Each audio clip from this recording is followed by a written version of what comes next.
आज्ञा दीजिए महाराज। रुक जाओ भैरव, तुम्हारा इतना दुस्साहस, इसका कारण क्या है रणदेव? कारण है महाराज, ये इस राज्य को संभालेंगी जो स्वयं पर मुसीबत आते ही आंख बंद करके अपना बदन ढक ले। वो क्या तलवार उठाएंगी? हाँ, जिसमें आत्मरक्षा करने की ताकत ही ना हो, वो इस राज्य की रक्षा कैसे करेगा महाराज?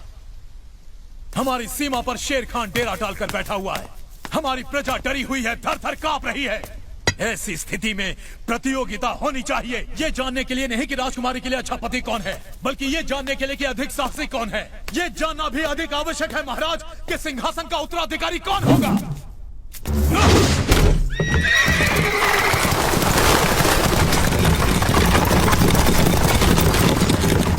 राजकुमारी मैत्रा उसी से विवाह करेगी जो चुनरी लाकर इनका और राज्य का गौरव बचाएगा। अगर किसी को आपत्ति हो तो हमें सूली पर लटका दे, नहीं तो हमारी चुनौती स्वीकार करें। अब कोई उपाय नहीं है महाराज, प्रजा आपके निर्णय की प्रतीक्षा कर रही है, स्वीकार है या नहीं? हमें स्वीकार है।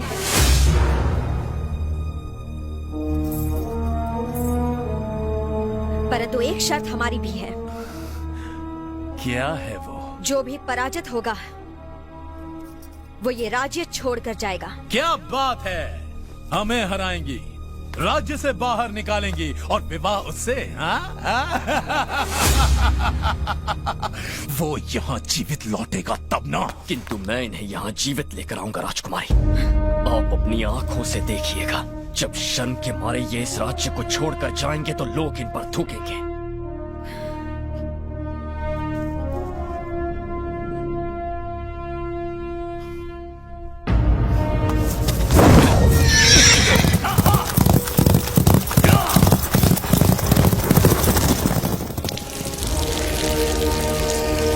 राजकुमारी की चुनरी को जो पहले रेखा के पार ले जाएगा वही होगा विजेता।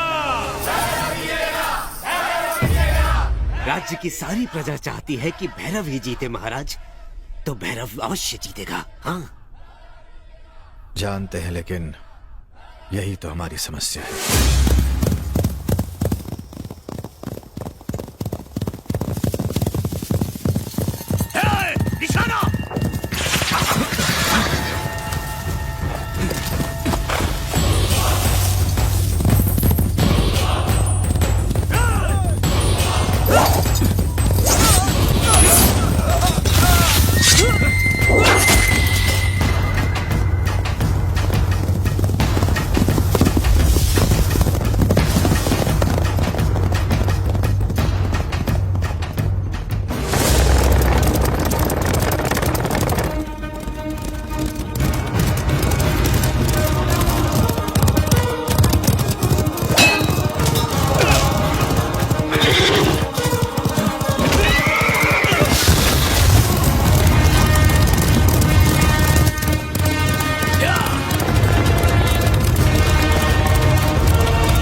शरीर जितना मजबूत है, दिल उतना ही कमजोर। अब क्या करेगा? चक्रव्यूह में फंस गया तू। अब तू घोड़ों के प्राण बचाएगा या राजकुमारी की आन? निर्णय तेरे हाथ में है।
राजकुमारी का सम्मान बचाना है। ये तुम्हारी और मेरी, हम दोनों की अग्नि परीक्षा है।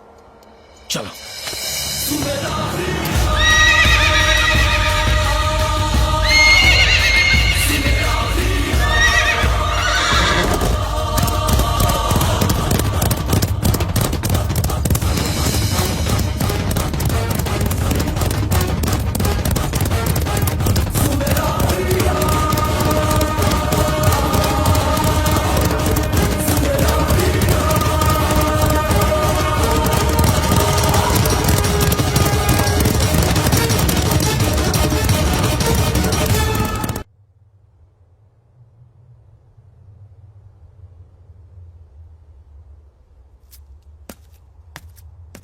वो आ रहे हैं।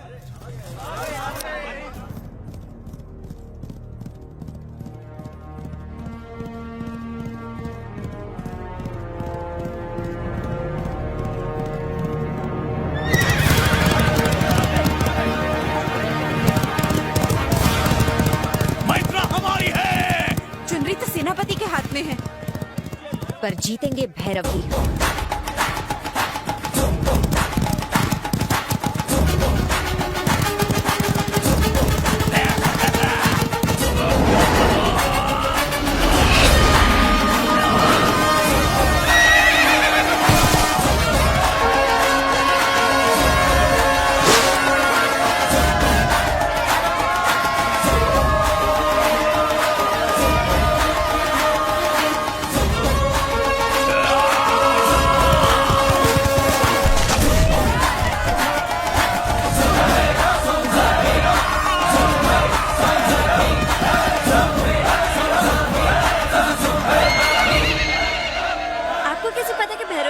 राजकुमारी जी,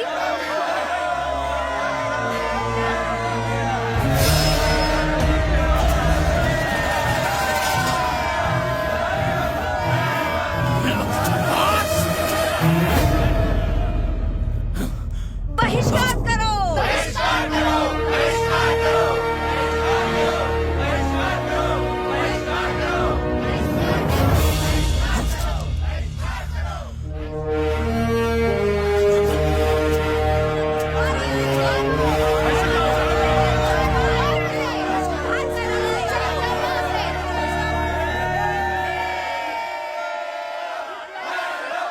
तनिक उस ओर दृष्टि तो डालिए महाराज, भैरव ही जीता है।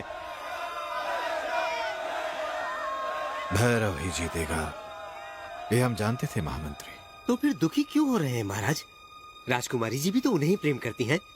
देखिए तो उन्हें, उनके चेहरे से कितना आनंद झलक रहा है। हम भी ये खुशी देख रहे हैं, पर ये भी देख रहे हैं कि वो जल्दी ही विधवा हो जाएगी। महाराज, काल भैरव उस कबीले से है जिसका हर आदमी अपनी जान इस राज्य पर न्यौछावर कर देता है। कोई भी 30 वर्ष से अधिक जीवित नहीं रहता।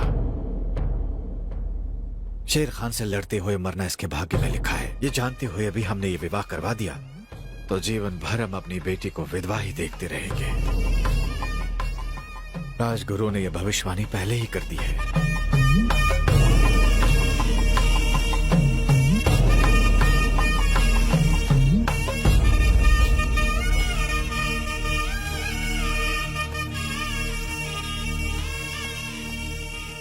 तुमने राजकुमारी की आन बचाई। तुम्हारे होते हुए हमें किसी बात की चिंता नहीं। ये मेरा धर्म है। राज्य के लिए तो मैं अपने प्राण भी अर्पण कर सकता हूँ। राज्य के लिए तो तुम अपने प्राण भी त्याग सकते हो, पर क्या राजकुमारी को त्याग नहीं सकते? महाराज, एक महाराज नहीं, मैत्रा का पिता तुम्हारे सामने भीख मांगता है।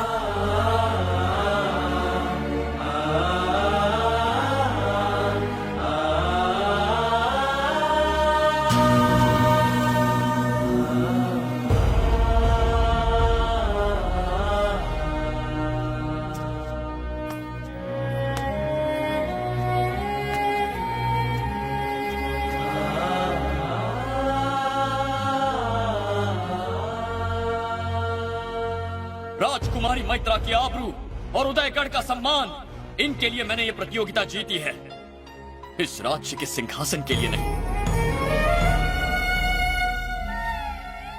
मैं एक सैनिक हूं और वही रहूंगा। भैरव की जय हो! भैरव की जय हो! भैरव की जय हो! भैरव की जय हो! भैरव की जय हो! भैरव की जय हो! भैरव की जय हो!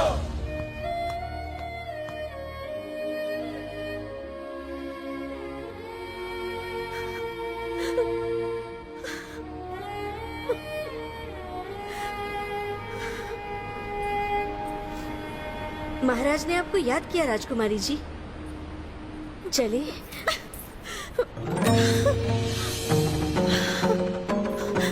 भैरव! भैरव यहाँ नहीं है। वो यही है। भैरव! भैरव! भैरव! भैरव यहाँ नहीं है राजकुमारी जी, वो युद्ध की तैयारी कर रहा है। भैरव यही कहीं है, हमारा दिल कहता है।